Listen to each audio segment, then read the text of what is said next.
Shalom Bapak Ibu Saudara-saudari semua yang terkasih dalam nama Tuhan Yesus Kristus. Pada saat ini kita akan mendengarkan renungan firman Tuhan.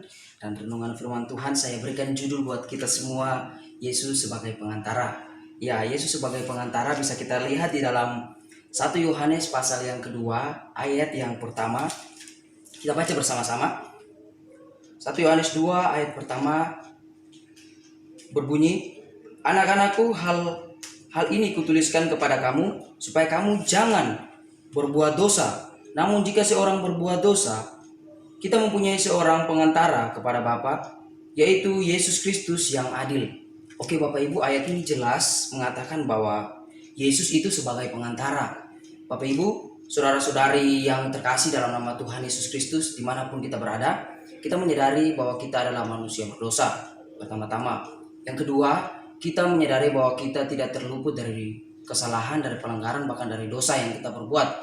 Yang ingin saya sampaikan buat kita semua di tempat ini adalah kita di saat kita berdosa, di saat kita jatuh ke dalam dosa, di saat kita melakukan kesalahan, kita melakukan pelanggaran, kita mempunyai seorang pengantara yang mengantar kita kepada Bapa. Siapa dia? Yesus adalah pengantara kita kepada Bapa. Yang artinya apa Bapak Ibu? Kalau kita bisa melihat di dalam Perjanjian Lama, jika seorang berbuat dosa, dia harus datang kepada imam, dan imam itu melakukan pendamaian antara dia dengan Allah. Berarti imam itu menjadi pengantara atas manusia tersebut dengan Allah. Dia menjadi pengantara atas manusia dengan Allah. Dia harus datang kepada imam. Syaratnya dia harus datang kepada imam.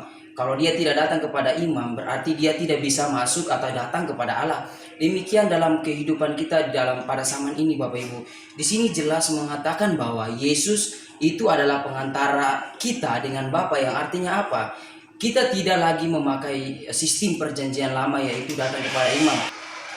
Tetapi kita bisa datang secara pribadi kepada Tuhan melalui Yesus Kristus yang telah mati bagi kita, yang telah menebus kita. Kita datang kepada Dia.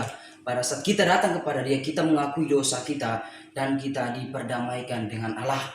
Jadi Bapak Ibu saudara-saudari dimanapun berada, kita harus mengetahui yang pertama bahwa Yesus itu menggantikan posisi imam yang ada di dalam perjanjian lama, dan kita bisa datang kepada Yesus secara pribadi. Yesus terbuka menerima Bapak Ibu saudara-saudari dimanapun berada. Ketika Bapak Ibu melakukan pelanggaran, ketika Bapak Ibu pernah melakukan kesalahan dan pernah berdosa, Bapak Ibu datang kepada Yesus. Saya mengajak Bapak Ibu semua yang ada dimanapun, teman-teman saudara-saudara yang ada dimanapun, jika kesalahan telah kita perbuat, telah diperbuat, kita datang kepada Yesus.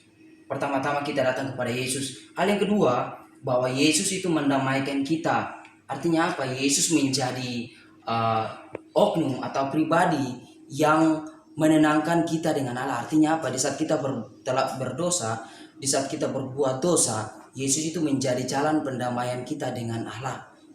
Kita melihat bahwa ada dua hal yang harus kita pelajari, bahwa kita harus datang kepada Yesus yang sebagai pengantara kita dengan Bapa kita.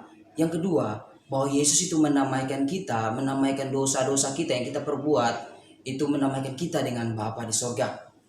Jadi yang saya mau mengajarkan kepada kita semua, Yesus menerima kita semua.